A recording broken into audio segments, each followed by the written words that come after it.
임하소서.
영상에 은혜 받으셨죠? 바로 기도해도 되겠나요? 네.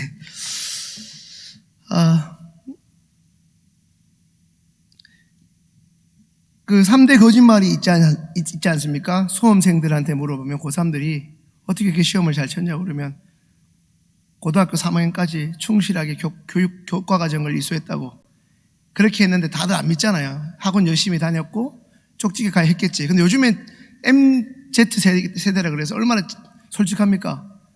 좋은 대학교 갔던 친구가 이렇게 얘기해요. 저 학원 많이 다녔어요. 네, 요즘 솔직하거든요. 그리고 또 하나는 뭐죠? 우리 처녀들이 요즘 골드미스라 그러죠. 용어들도 많이 바뀌었어요. 제가 청년 때는 노처녀라 그랬어요. 누나들한테 막 혼나고 그랬는데 이젠 골드미스라 그래요. 그거는 능력이 상징이에요. 그 여성분들은 결혼을 못하는 게 아니라 안 하죠. 그분들이 하는 말이 뭐죠? 요즘은 잘하지만 그때는 나 결혼하기 싫어. 내 속으로는 뭐죠? 갈로 열고 엄청 외롭다. 그죠? 또 하나 이제 우리 어르신들이 동의할지 모르지만 또 하나의 거짓말이 뭐냐? 나 이제 우리는 교회 다니니까 하나님 나라 가야지. 갈로 열면 뭐예요? 가기 싫어요. 이런 거죠. 우리 인간한테 가장 두려움의 문제가 뭐겠습니까? 믿음이 있다 하지만 죽음의 문제입니다. 오늘 굉장히 생소하실 거예요. 무슨 예수님의 다시 오심을 기다리는데 부활이 웬 말이냐 이럴 수 있는데 예수님이 누구시죠? 오늘 마지막 영상의 자막이 뭐라고죠? 부활의 첫 열매이시죠. 그분이 근본적으로 우리와 다르고 우리 피조물인 인간과 다른 이유는 그리고 많은 사람들이, 대단한 사람들이 이 땅을 살다 갔는데 때로는 사람을 미혹시키기도 하고 또 사람들에게 힘을 불러다 주기도 하고, 그런데 죽으면 끝이었는데 우리 예수님은 부활을 예고하셨다는 말은 약속하셨고, 약속하신 대로 그 부활을 성취하신 분이죠. 그러니까 보통 사람이 아니라 하나님이신 거죠. 그러니까 우리는 부활의 주 예수 그리스도를 믿고 그 예수님의 다시 오심을 기다리는 것이죠. 그런데 어찌 보면 이 대림절기 가운데 적합한 본문이 아닐까, 제가 준비했으니까 그렇습니다. 어느 순간 부활에 대한 기대와 소망과 확신이 좀 희미해져 가는 것 같습니다. 부활의 증인으로서 우리가 흰옷을 입는 데에서 1년에 한 번 3월 말이 됐든 4월 초가 됐든 흰옷 입는 날, 그때를 위해서 우리가 하얀 한복들을 잘 준비하셨다가 다림질 하셔서 입고 나오시는데, 어떻게 보면 연례 행사로 한번 잘 치르고 마는, 작년보다 이번에는 떡이 좀 잘 됐네, 이번에는 그때 못 준 김씨집 꼭 줘야지, 교회에서 떡 좀 잘 만들어 좀 줘요, 옆에 가서 감리교회 좀 부끄럽지 않게. 어떻게 보면 우리는 행사 위주에 가까운 것 같은데, 그게 틀렸다는 것이 아니라 점점 부활의 소망이, 확신이 희미해지는 것은 아닌지. 요즘 유행하는 방역 패스가 있습니다. 이제 영화관을 가려면 접종 확인을 받으셔야 돼요. 어쩌면 우리에게 부활을 믿는다는 것이, 부활을 확인하는 것이 천국 패스는 아닌지, 천국에 가기 위한 일종의 믿음을 가진 자들이 그냥 말하고 고백하는 것은 아닌지 생각이 듭니다. 어쩌면 부활을 믿는 우리에게 이 부활은 천국 복음, 천국에 들어가는 출입증과 같은 것으로 좀 단순화된 것은 아닌지 싶습니다. 오늘 두 본문입니다. 본문 하나 갖고도 오래 하는 사람인데 오늘 집에 못 가겠다 생각하실 수도 있는데, 걱정하셔야 됩니다. 첫 번째, 오늘 우리가 읽은 본문은 어디서 일어났죠? 무덤입니다. 무덤은 어디죠? 사람이 사는 곳이 아니죠. 저희 아버지가 교회를 안 다니셔가지고 49년생이신데 그때만 해도 교회를 안 다니시는 좀 불신자 가정이거든요. 그 제사를 끊어보려고 장신대 들어가서 어디가 기도빨이 있나 해서 들어갔던 데가 신해산이라는 동아리인데, 거기는 산기도를 하거든요. 제가 들어갈 때는 아니지만 그 전에 선배들은 거기가 무덤이었어요. 공동묘지였기 때문에 진짜 무덤에서 기도했어요. 저 때는 아니고 이제 개발돼서 이제 다 기도원으로 바뀌었지만, 제가 무덤에서 했으면 기도 못 했겠죠. 근데 거기서 저 반대쪽에서 꾸벅꾸벅 졸고 있던 처자가 있었는데, 그게 저희 같은 이불 덮고 사는 그분이었는데, 저는 간절하게 제사를 끊고 이 우상을 끊으려고 그 기도회에 왔는데 그분을 도대체 왜 기도하러 왔는지 모르겠더라고요. 어쨌든 거기서, 이 무덤은 한마디로 사람이 사는 곳이 아니죠. 인간이 모든 것이 끝났다고 여기는 곳입니다. 무덤이 아무리 산뜻하게 가꾸어준데 그 무덤에서 살기를 원하는 사람이 어디 있겠습니까? 무덤은 인간의 모든 것이 이제 끝이 났다, 아무런 소망이 없다는 것이죠. 무덤은 한마디로 인간이 여기고 있는 모든 것이 이제 종료됐음을, 아무리 유명한 사람도, 아무리 권력을 가진 사람도 죽으면 그 죽는 순간 더 이상 아무것도 아니라는 것을 여실히 보여주는 것이 무덤입니다. 한 사람이 살아있을 때 그가 가진 돈이 많아 사람들 앞에서 떵떵거릴 수 있습니다. 그랬던 사람도, 사람들 사이에서 동네 유지로서 똑똑하다고 소문난 사람도, 살아생전 하늘을 나는 새도 떨어질 정도로 권세를 가지고 있다고 소문이 자자하던 사람도, 그리하여 그를 찾아오던 사람들이 문전성시를 이루던 사람이라 할지라도, 그런 그도 죽음이라는 것을 맞이하는 순간 그냥 죽음에 불과합니다. 그 순간부터 그는 더 이상 아무것도 아닌 한낱 흙으로 돌아가는 존재입니다.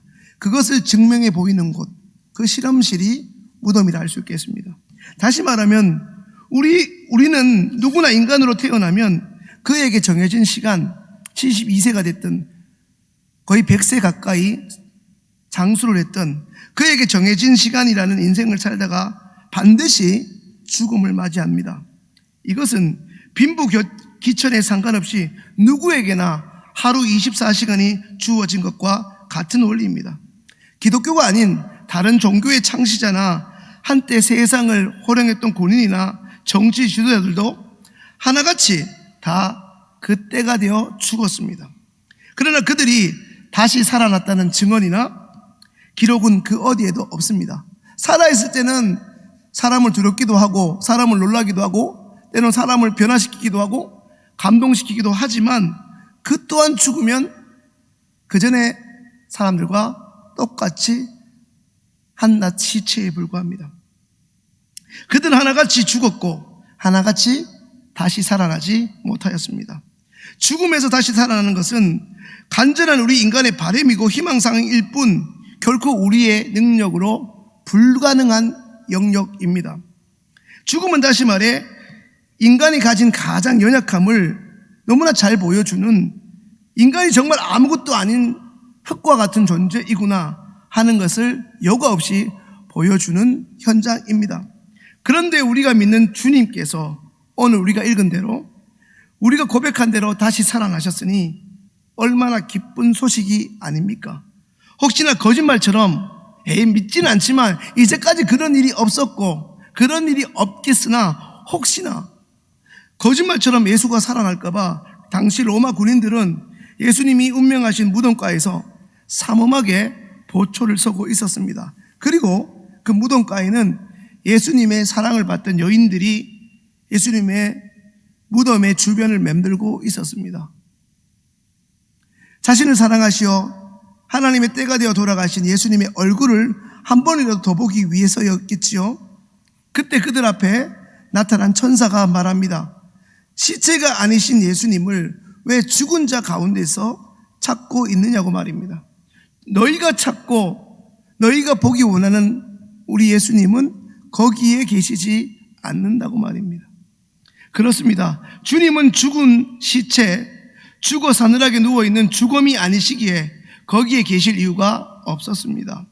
분명 우리 주님은 우리의 죄 때문에 죽으셨습니다. 하지만 고린도전서 15장 3절의 말씀처럼 약속하셨고 3일 만에 그 약속대로 살아나셨습니다. 이것이 우리가 믿어야 할 부활의 사건이요 부활의 진리입니다.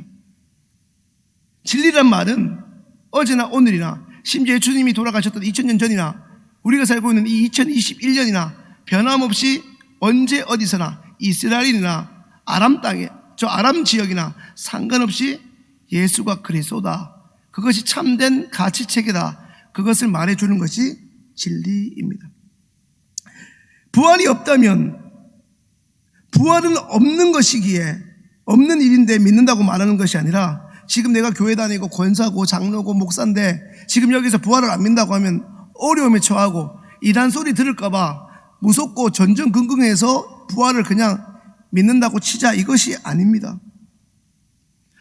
쉽게 말해 나는 믿겨지지 않지만 사실이기에 믿어야 하는 신앙 고백입니다. 부활이 없다면 우리가 이곳에 나올 이유도 없고 사도신경을 할 이유도 없습니다. 우리가 믿는 예수님도 거짓말쟁이가 됩니다. 부활이 거짓이라면 우리가 믿고 고백하는 이 기독교는 지난 2000년간 절대로 존재할 수 없었습니다. 예수님이 부활하신 결정적인 증거는 오늘 본문 누가복음 24장 12절에 베드로가 보았던 것처럼 빈 무덤입니다. 이제 시간이 지날수록 장례 문화가 매장보다는 화장을 선호하는 추세로 바뀌어가고 있는데 고인이 화장을 하지 않는 이상 지금도 매장을 한다면 매장에 했다는 증거가 뭐겠습니까? 무덤입니다. 다 무덤이 있죠. 그 사람이 죽어 지금 여기에 묻혀 있다는 증거입니다. 그러나 우리 주님은 무덤이 없습니다. 다시 말해 그분은 살아나셨기 때문입니다. 그렇다면 부활의 의미가 무엇이겠습니까? 우리 예수님께서 말씀하신 대로, 아니 성경대로 다시 살아났다는 것은 무엇을 의미하겠습니까? 우리가 예수님을 믿으면 우리가 하나님 정하신 날에 죽지만 다시 주님처럼 몸의 부활을 한다는 것입니다. 우리는 그것을 명하신 하나님의 약속을 믿는다는 것입니다. 그리고 그 하나님이 말씀하신 선이 악을 이기고 진실이 거짓을 이긴다는 것입니다. 무엇보다 부활의 가장 큰 의미는 바로 죽음이라는 결코 이길 수 없는 세력을 이기신 우리 주님의 능력이 우리에게도 임한다는 것입니다. 영상을 보았지만 부활을 죽음이 이길 수 없다는 것입니다. 그래서 우리는 부활절마다 고백하고 듣게 되는 것이 뭐죠? 사망의 권세를 예수 그리스도께서, 죄의 권세를, 음부의 권세를 예수 그리스도께서 깨트리셨다는 거예요. 그 어떤 누구도, 그 대단한 사람도 이 죽음 앞에서는 무력했으나 오히려 십자가에 달려 돌아가실 당시에 이 세상에 그 누구보다 무기력하게 침뱉으면 침뱉음을 당하고 조롱하면 조롱을 당하셨던 그 예수님이, 어쩌면 이 땅에서 가장 무기력하게 당하셨던 그분이 살아생전에 그 당당하던 사람도 이기지 못했던 죽음의 권세를 극복하시고 이기셨습니다. 우리가 지금 흰 옷을 입었으면 할렐루야 해서 해야 될 텐데, 그죠? 흰 옷이 없는 관계로.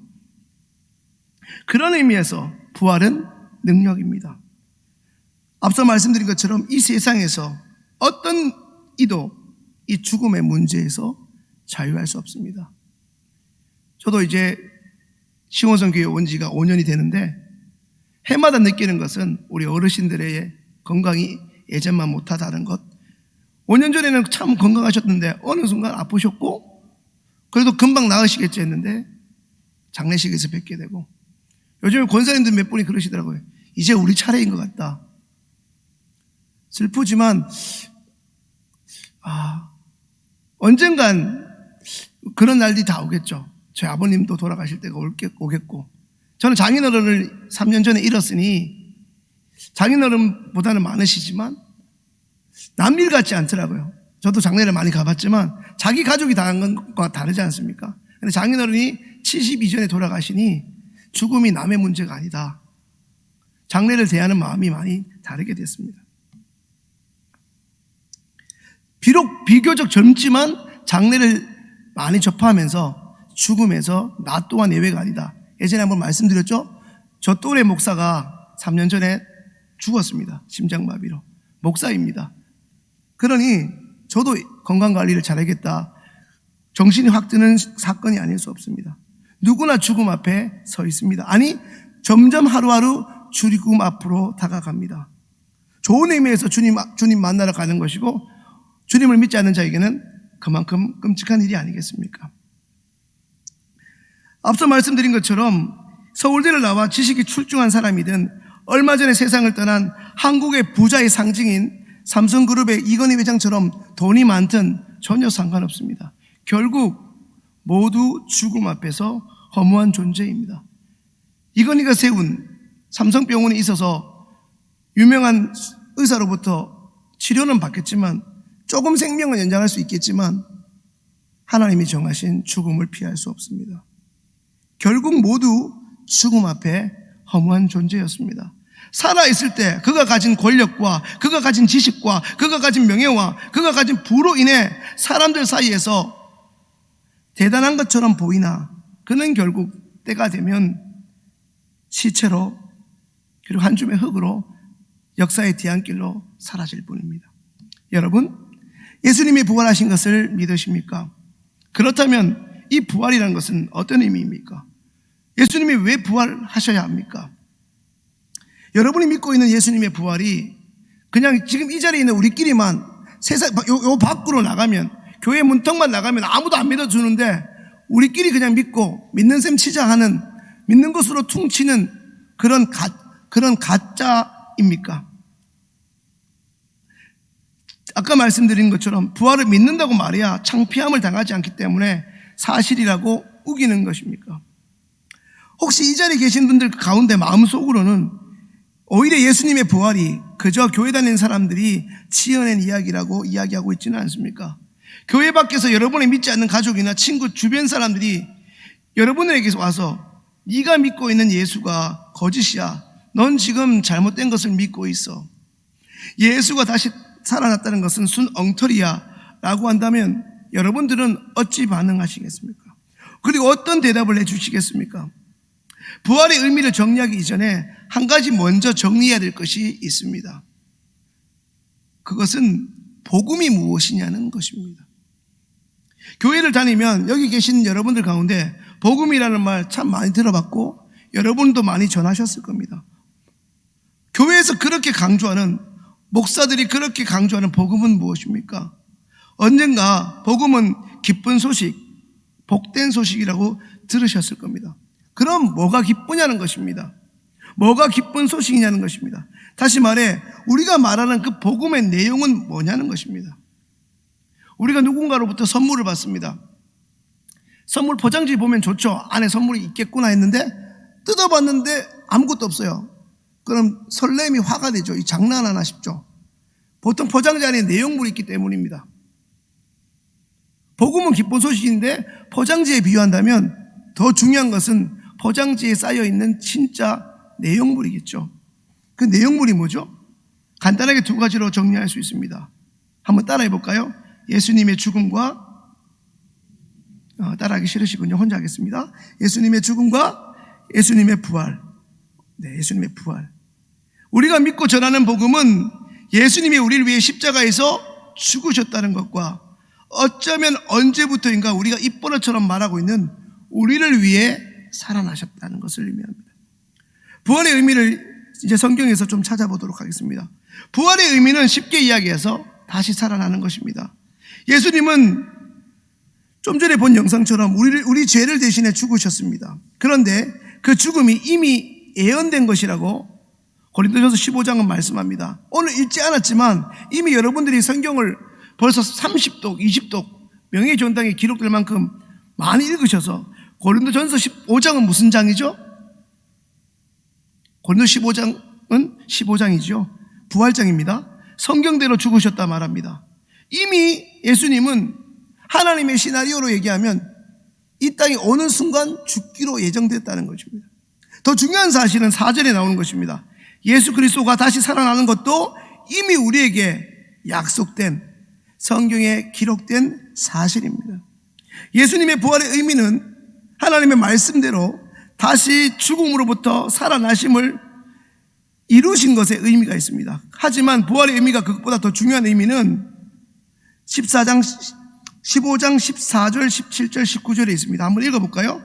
고린도전서 15장 14절 먼저 한번 읽을까요? 14절 같이 읽습니다. 그리스도께서 만일 다시 살아나지 못하셨으면 우리가 전파하는 것도 헛것이요 또 너희 믿음도 헛것이며 17절 읽겠습니다. 그리스도께서 다시 살아나는 일이 없으면 너희 믿음도 헛되고 너희가 여전히 죄 가운데 있을 것이요. 이제 19절입니다. 만일 그리스도 안에서 우리가 바라는 것이 다만 이 세상의 삶뿐이면 모든 사람 가운데 우리가 더욱 불쌍한 자이니라. 교회를 그렇게 열심히 다니고 자식보다 교회를 더 귀하게 여겼는데 그게 다 거짓말이면, 이단이면 얼마나 이거 땅을 치고 통탄을 노르십니까? 방금 우리가 읽은 고린도 15장 14절 그리고 17절 19절 이 본문을 읽고 여러분 무엇을 새롭게 알게 되셨습니까? 예수님이 다시 살아나신 중요한 이유가 여기 있습니다. 예수님이 다시 살아나겠다는 부활의 약속은 십자가에서 2000년 전 십자가에서 처참하고 무기력하게 예수님의 최후를 지켜보던 믿음의 사람들에게 실망과 좌절과 실패를 안겨주는 너무나 허무하고 비참한 광경이었습니다. 오죽했으면 베드로 허무하게 돌아갔다고 얘기하지 않겠습니까? 그렇게 담대하게 부활의 증인으로 살았었는데 기가 팍 죽었다는 것이죠. 그들에게 이 부활의 약속은 그들에게 가득했던 어둠 속의 한 줄기 빛과 같은 소망이었습니다. 예수님이 주신 부활의 소망은 지금 당장은 실패자로 죽는 것처럼 보이고 예수님의 진리를 믿고 따르는 사람에게 이제 끝장났고 더 이상 희망이 없는 것 같은 절망의 상태인 것처럼 보이지만 예수 그리스도께서 살아나심으로 절망이 순간 희망으로 바뀌는 대역전극이 시작된다는 것입니다. 우리는 그것을 믿습니다. 예수 그리스도의 부활의 약속은 당시 생전의 제자들에게는 꺼져가는 등불에 타지 않는 심지와도 같았습니다. 그리고 예수님이 실제로 약속대로 부활하셨다는 이 사실은 바로 오늘 이 자리에 나온 우리가 지금까지 신앙생활을 하고 있는 이유, 아마 하나님 부르시는 그날까지 우리가 영정사진에 이제 움직이지 못하는 사진으로만 자녀들 앞에 서게 되는 그때까지 신앙생활하는 이유는 바로 예수님이 부활하셨던 사실 때문입니다. 그게 우리가 이 땅에 존재하는 이유입니다. 예수 그리스도께서 다시 살아나시지 않았다면 제가 지금 이곳에서 설교할 이유도, 여러분 이곳에서 예배를 드릴 이유도, 새벽마다 주여하면서 부르짖을 이유가 어디 있겠습니까? 부르짖어 봐야 목만 아픈 겁니다. 성대만 상하세요. 우리의 기도를 들으시는 그분이 거짓이면요, 허상이면요. 예수 그리스도의 다시 살아나신 부활의 이 소식은 우리 신앙의 터전이고 존재의 기반입니다. 따라서 예수의 부활은, 우리 주님의 부활은 오늘 성경에서 우리가 본 것처럼 역사적 사실이요, 3,000년이 지난 앞으로 3,000년 후라고 해도 결코 바뀌지 않을, 변조되지 않을 진리입니다. 하지만 여러분, 거기에서 머물러서는 안 되겠죠. 우리 모두에게는 부활의 경험이 있어야 합니다. 예전에 소나무 뿌리 뽑은, 그렇게 은혜 받고 눈물 콧물 쏟았던 기도 응답의 경험만이 아니라 부활의 경험이 있어야 합니다. 그저 내가 교회 다니니까 부활에 대해서 연례 행사로 들어왔으니까 그런 것이 있구나, 그때는 아멘 해야 돼, 그때는 흰옷 입고 가야 돼, 여전도회에서, 온유여전도회에서 흰옷을 다 맞췄어. 어디서 그렇게 싸게 맞춰서 값비싸고 좋은 거를, 이런 우리끼리 그 부활절 행사를 준비해서 우리끼리 그냥 흐뭇하고 많은 것으로 끝날 게 아니라 그 부활을 행사로 기념하라고 하신 그 본의를 기억해야 합니다. 아무렇지도 않은 정보로 익숙한 교회 행사로 계속해서 익숙해져서는 안 될 것입니다. 예수 그리스도의 그 부활의 사건이 내게 의미 있게 들려져야 하고 믿어져야 합니다. 그러기 위해서는 우리에게 부활의 경험이 필요합니다. 그 부활의 경험은 어떻게 이루어지겠습니까?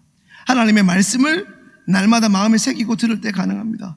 제자들이 평상시에 3년을 예수님과 동고동락하면서, 물론 제자들이 참 많이 혼났죠.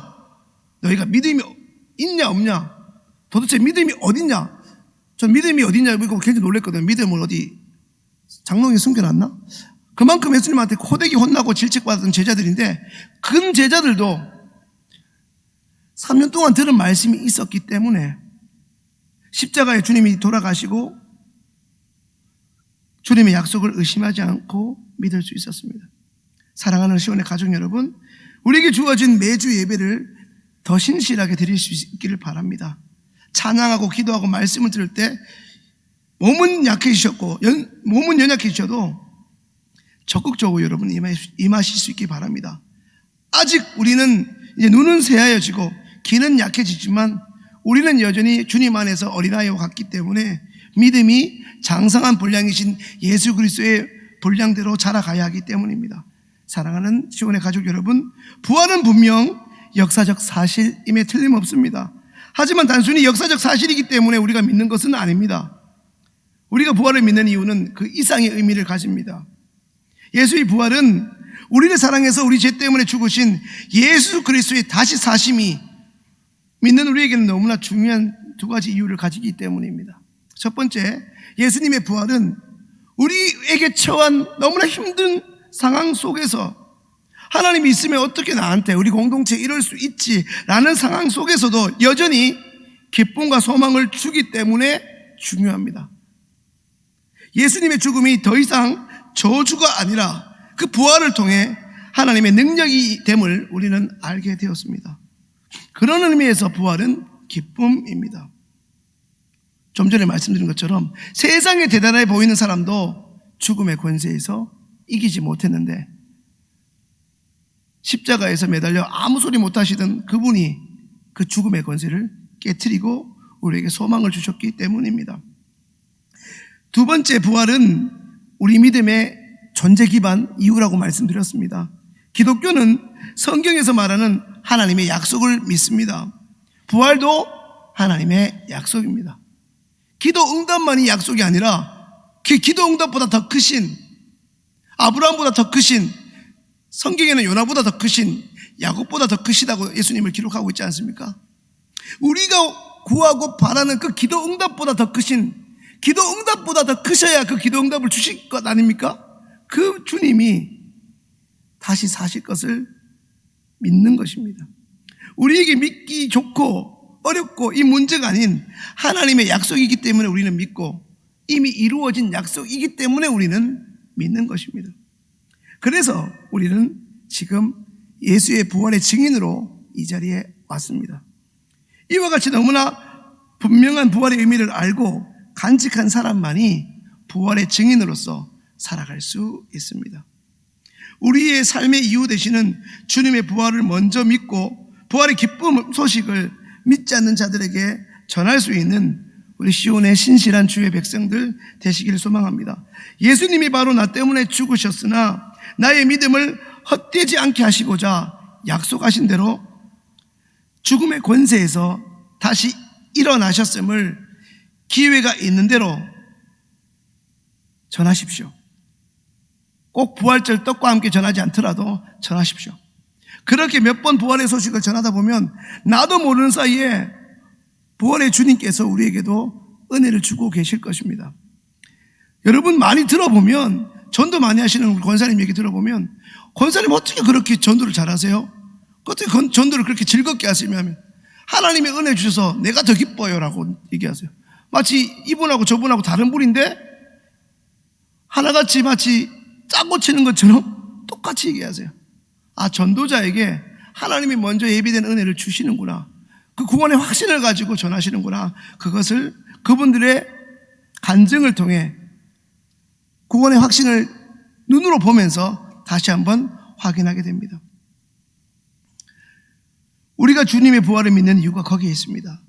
오늘 말씀처럼 예수 그리스도의 부활이 없다면 우리는 우리가 살고 있는 이 땅의 것이 전부인 줄 알고 살 것입니다. 지금 이 땅에서 아파트 세 채 가지신 분들은 뭐 부족함 없이 잘 사시겠지만 상대적으로 쪽방에 사시고 힘들게 사신 분들은 얼마나 예수님께 원망이 많겠습니까?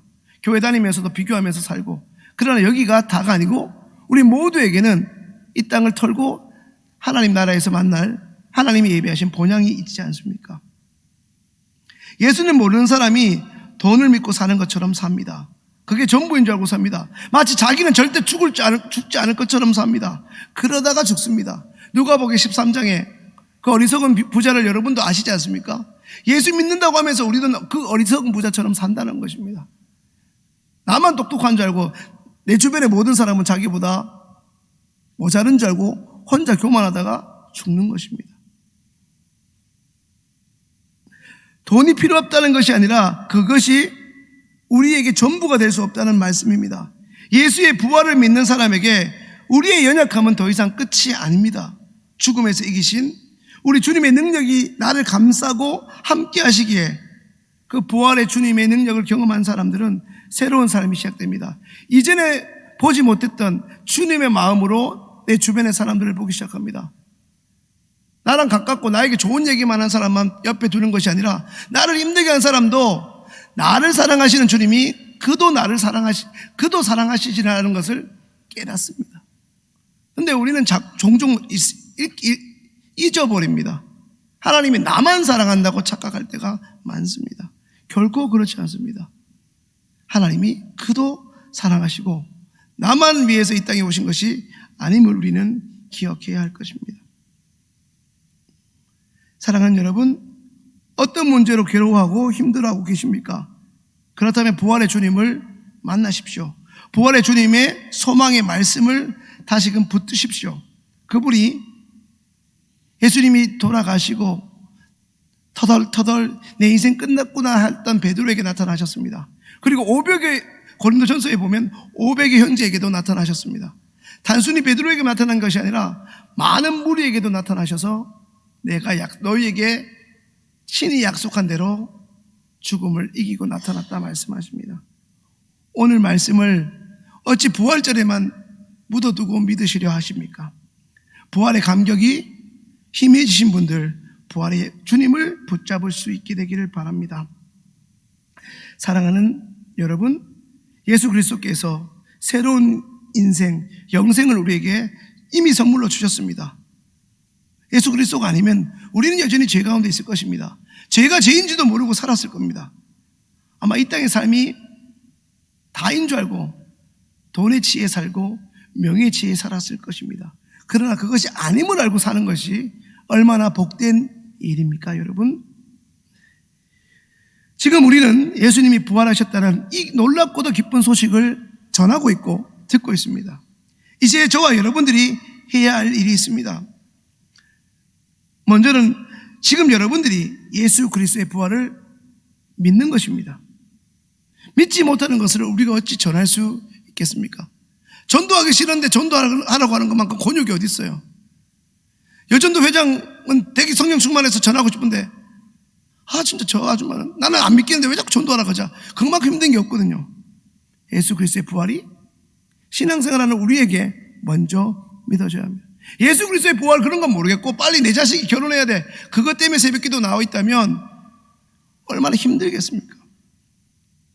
그리고 그 부활의 소식을 예수님을 모르는 이들에게 알려주고 전해야 하는 것입니다. 마지막으로 가장 중요한 사실을 여러분에게 전하고자 합니다. 오늘 우리에게 주신 본문의 말씀을 듣고 예수 그리스도의 부활하신 이유이자 중요성을 다시금 확인한 여러분들이 그 부활을 살아가는 것입니다. 좀 전에 말씀드렸습니다. 부활은 천국 가기 위한 일종의 천국 패스가 아닙니다. 천국은 가야겠고 예수님은 안 믿고 싶지만 천국 가야 되니까 믿는다고 말해서 겨우 천국만 들어가는 것이 아니라 영생을 누리며 주 안에 살리라. 제가 청년들에게 늘 얘기하는 게 있거든요. 예수님이 싫은데 예수님하고 평생 살면 이 땅에 살면 80년 동안 살면 되지만 천국은 얼마나 오래 살아야 돼요. 강현식 권사님이 잠깐 생각했는데 현식아 지금 뭐 먹을까 생각하냐 이러면 순간 얼마나 놀라겠어요. 예를 들어 제가 누군가를 미워했는데 너 어떻게 그런 생각을 하니? 그런 마음 딱 주면 진짜 생각도 못 하겠네. 그러고 싶잖아요. 근데 천국에서는 이제 주님과 동행하는데 예수님의 존재가 저한테 부담으로 다가오면 그건 천국이겠습니까? 지옥이겠습니까?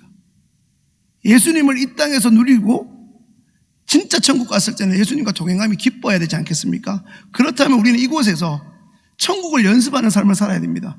그것이 부활을 사는 것입니다. 마지막으로 PPT의 말씀 한 군데 읽겠습니다. 빌립보서 3장 10절부터 11절의 말씀입니다. 한번 같이 읽을까요, 여러분?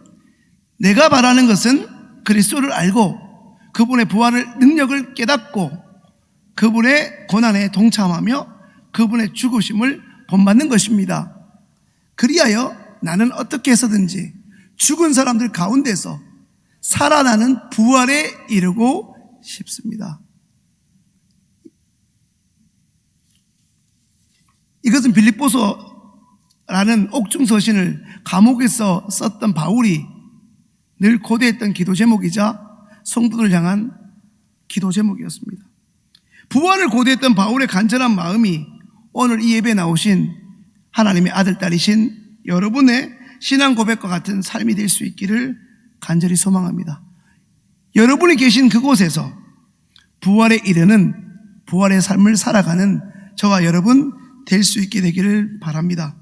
그래서 살아있는 신앙인으로서 여러분 주변의 사람들이 저와 여러분을 통해 예수님을 알게 되고 믿게 되고 그분들도 예배자가 되기를 소망합니다. 이제 같이 몇 가지 기도하겠습니다. 오늘 주신 말씀으로 기도하면 좋겠습니다. 예수님의 주신 말씀, 예수님의 부활이 연례적인 종교 행사를 넘어 삶의 현장에서 부활의 증인으로 살아있는 신앙인으로 담대하고 멋지게 살아가는 오늘 여러분들 되기를 같이 한번 기도하겠습니다. 하나님 감사합니다. 예수 그리스도의 부활이 연례적인 종교 행사를 넘어 삶의 현장에서 우리가 부활의 증인으로 살아가기를 원합니다.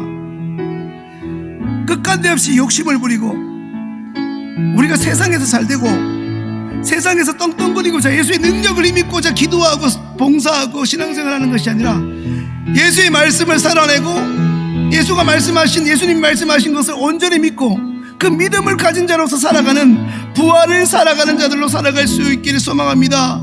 1년에 한 번 부활절만 성대하게 치르는 교회가 아니라 부활을 살아가는 일상의 부활의 삶이 시작될 수 있도록 우리에게 은혜를 주시기를 원합니다. 하나님 역사해 주시옵소서.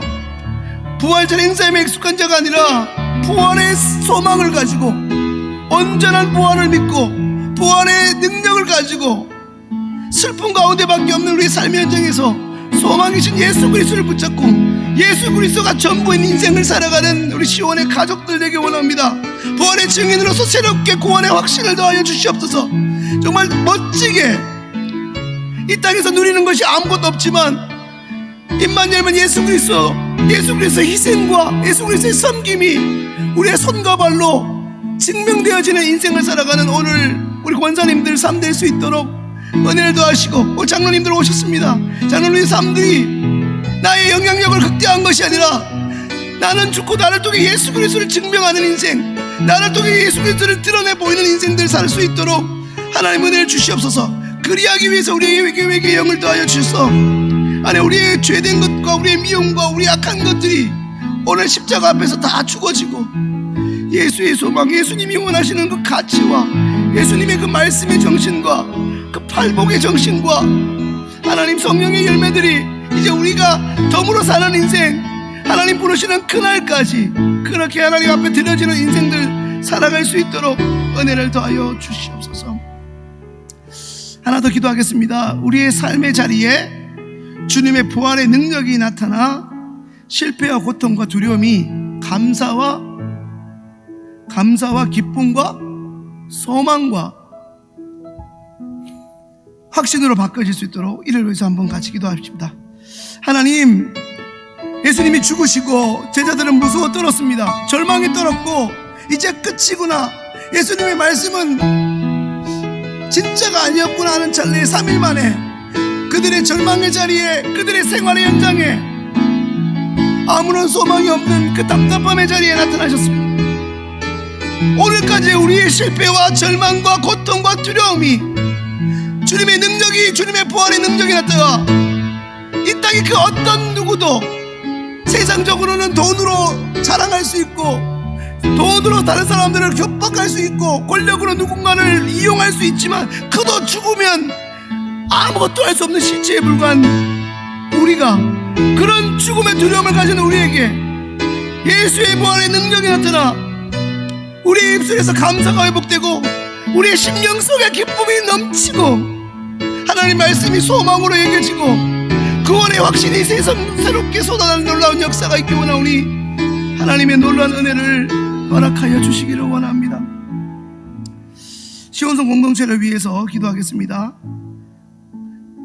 총회들이 계속되어지고 있는데요, 2022년 각 기관 총회를 통해 남성교회 여전도회 임원들과 기존의 모든 일꾼들이 예수의 종으로 교회를 견고하게 세우는 자들이 되도록, 그리고 연하여 연약한 지체들을 위해서도 같이 기도하겠습니다. 몸이 아픈 이들, 물질의 어려움과 삶의 어려움에 처한 이들을 위해서 같이 기도하도록 하겠습니다. 주님, 시온성 공동체를 위하여 기도합니다. 내년을 놓고 하나님, 남성교회 1남부터 5남까지 그리고 하나님 전도회 모든 임원들이 꾸려졌습니다. 하나님, 침묵 도모를 넘어서 하나님 기뻐하시는 여종들 되고 남종들 되기를 원합니다. 주님의 몸된 교회를 아름답게 세우는 귀한 공동체 일꾼들 되기 원합니다. 특별히 일꾼들이 기존의 하나님 당회원들과 안수집사님들, 항존직 우리 권사님들, 항존직과 더불어 예수 그리스도의 종이라는 것을 잊지 않고 망각하지 않고 주님의 몸된 시온성 교회를 견고하게 세우는 자들 되게 역사하여 주시옵소서. 이 시간에 몸이 아픈 이들이 있습니다. 주님만 말씀하셔서 아무개야 질병에서 노임 받을지어다, 내가 나서는 예수의 병원에 묶임받고 떠나가라, 주님 친히 말씀하셔서 병상에서 침상에서 온전케 되고 그 어려움과 아픔과 질병으로 통증으로부터 자유케 되는 놀라운 역사가 있기 원합니다. 코로나19가 장기화되면서 물질의 어려움과 삶의 여러 가지 어려움, 관계와 처한 문제들로 인해 고통받는 이들이 있습니다. 날마다 하나님의 도우신 부활의 능력을 경험하는 우리 모두가 될 수 있도록 하나님이여 역사하여 주옵소서. 우리를 불쌍히 여기시고 절망 가운데 있는 사람, 낙심케 된 자들이 다시 한번 우리에게 다가오시는, 손 내미시는 주님의 능력을 통해 부활의 능력을 경험하여 소망을 발견하고 감사와 기쁨이 놀랍게 회복되는 은총을 허락하여 주옵소서. 부활의 기쁨을 허락하신 하나님 아버지, 우리에게 예수 그리스도를 보내주시고 그의 죽음과 부활을 통해 영생의 소망을 확인하게 하심을 감사합니다. 부활의 기쁨이 2000년 전에 한번 일어났던 사건이 아니라 여전히 우리 삶 가운데 일어나고 경험하는 믿음을 허락하여 주시옵소서. 사랑하는 시온의 권속들이 현실의 절망의 환경에 눌려 살지 않고 영생의 소망을 품고 하나님을 감동시키는 멋진 믿음의 삶을 오늘부터 살게 도와주옵소서. 우리를 사랑하시어 십자가에 죽으셨으나 약속대로 부활하신 예수님의 이름으로 기도합니다. 아멘.